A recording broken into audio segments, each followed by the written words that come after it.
This morning, as we continue our series on the Godfathers of rock and roll, we hear from a man who bluntly boasts that he is rock and roll. His name is Jerry Lee Lewis, and he's never lacked confidence. He called himself the Killer, and though he made only 3 top 10 hits, he first gave rock the aggressive edge and outlaw image that it still carries today.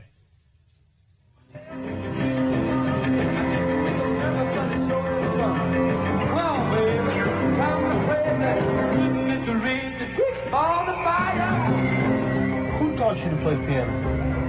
Myself. You taught yourself? Right. Day in and day out. Did it come easy? No, sir. I learned to play pretty fast, pretty quick, but I didn't get any directions from anybody else to play piano because I never heard anybody else play piano. You didn't hear anybody else? No. No.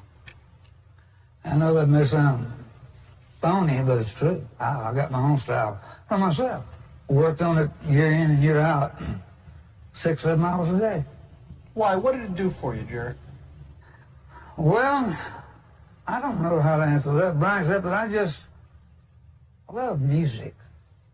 I love rock, blues, just good ear-listening music.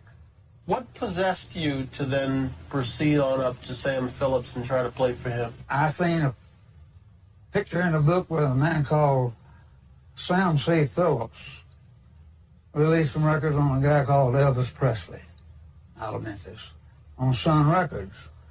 And me and my daddy was out in the field. We were pulling corn. You know.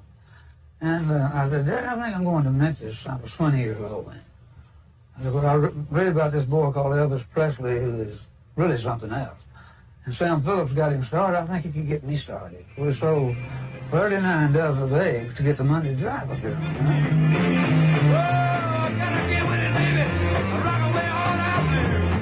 I knew I could be a hit.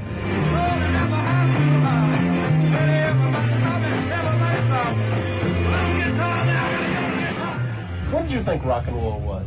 Well, at that time, it really wasn't any rock and roll. It was rockabilly. How was rockabilly different than boogie woogie? Rockabilly is the next thing to hillbilly. A lot of difference. A rockabilly is a big stand-up bass with Bill Black playing on it, you know, and Scotty Moore on a guitar, trying to pick Chet Atkins style, which can't. And Elvis Presley sang, "Help me, look a baby, baby, baby." Rockabilly. That was rockabilly. Yeah. So what was rock and roll? Jerry Lee Lewis. Were you the inventor? Yes, sir. Plain and simple. You can check your encyclopedia of books. And they never could come up with the word, what was rock and roll? Well, when they saw my show at the Paramount Theater with Alan Freed, and they put a picture of me in the encyclopedia. And it says, ladies and gentlemen, we have come to the conclusion what rock and roll is. And now the picture of me leaping off of a piano with my hair about high, flying through the air, doing a whole lot of shaking there. They said, this is rock and roll. Come on, baby, a whole lot of shaking going on.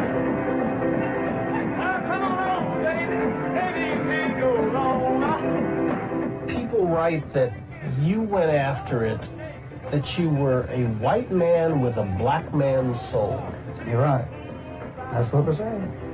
I thought it was a great compliment because I love the black man's music.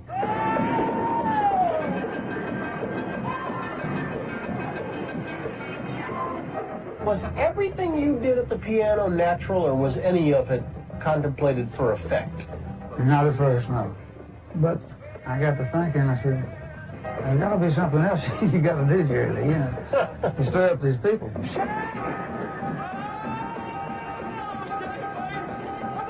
I said, I think I'll just kick the piano stool back one time and act like I'm knocking it over, but not really, you know, and see what they think of that.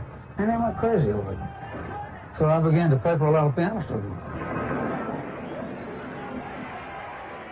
It came to a full stop, Jerry, in '58. Did it embitter you? No, not really. No, not at all. Would you change anything? No. If I changed anything, I wouldn't have a beautiful daughter sitting out there.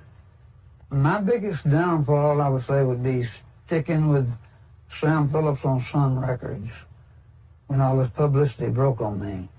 He never backed me up. He kept me there for 6 years on his label. And I'm talking about Sun Records, a label that Elvis Presley had 8 releases on and never even had a hit record until he got an RCA victory. Sam Phillips, you know, he would not give me a chance. He wouldn't turn me loose. And I had to stick it out till I got on Mercury Records. And I had to come in the back door using country-type music. That bother you? Well, not a bit. I thought it was great. What do you think of what passes today for modern rock? Well, looking back, going to the Beatles, for instance, and on through, it seems like they were great in what they were doing. I never did like it, but the simplicity, they took the simplicity completely away from rock and roll. What about the modern stuff today? Yeah. Don't like it? I don't hear anything out there that's a threat. Simple question.